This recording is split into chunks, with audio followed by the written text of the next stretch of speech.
ఆ ఊరి వారంతా ఆహారం తయారు చేసి ముందుగా భీమునికి తృప్తిగా ఆహారం పెట్టి బండిని ఆహార పదార్థాలతో నింపారు. భీముడు ఆ బండిని తోలుకుంటూ యమునా తీరానికి పోయి బకాసురుని పిలవసాగాడు. అతడు రావడం ఆలస్యం కావడంతో ఆహారాన్ని తానే భుజించసాగాడు. ఆహారం ఎంతకీ దగ్గరకు రాకపోయేసరికి బకాసురుడు ఆకలితో మండిపడుతూ వెతుక్కుంటూ వచ్చాడు. అక్కడ తనకు తెచ్చిన ఆహారాన్ని భుజిస్తున్న భీమసేనుని చూసి పిడిగుద్దులు గుద్దాడు. భీమసేనునికి చీమ కుట్టినట్లయినా లేకపోవడంతో ఉక్రోషపడి పక్కనే ఉన్న చెట్లను పెరికి భీమునితో కలియబడ్డాడు. భీముడు బకాసురునితో ఘోర యుద్ధం చేసి అతడిని చంపాడు. బకాసురుని కేకలకు అతని బంధువులు పరుగున వచ్చారు. భీముడు వారిని చూసి ఆ ఊరు వదిలి వెళ్ళకపోతే మీకు ఇదే గతి పడుతుందని అరిచాడు.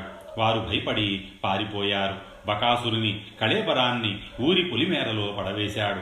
ఏకచక్రపుర ప్రజలు భీముని పరాక్రమాన్ని వేనోళ్లా కొనియాడారు.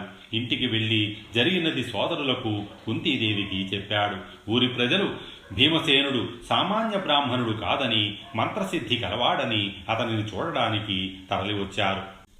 ఆది పర్వము సప్తమాశ్వాసము.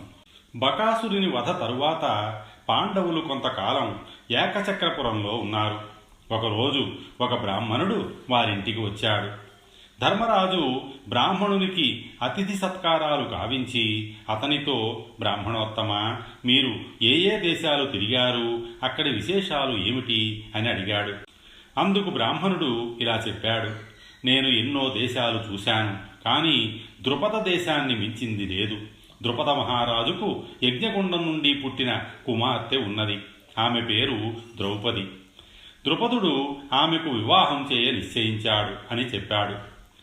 అది విన్న ధర్మరాజు ఆశ్చర్యపడి, బ్రాహ్మణోత్తమ, ఆమె ఎందుకు మానవులకు జన్మించలేదు, ఆమెను ద్రుపదుడు ఎలా పొందాడు, సవిస్తరంగా మాకు చెప్పండి అని అడిగాడు.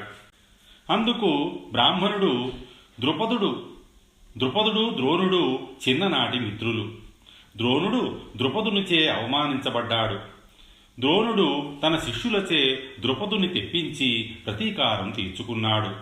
ద్రుపదుడు ఆ అవమానాన్ని సహించలేక ద్రోణుని చంపే కుమారుని, అర్జునుని వివాహమాడే కుమార్తెను పొందాలని యజ్ఞం చేశాడు.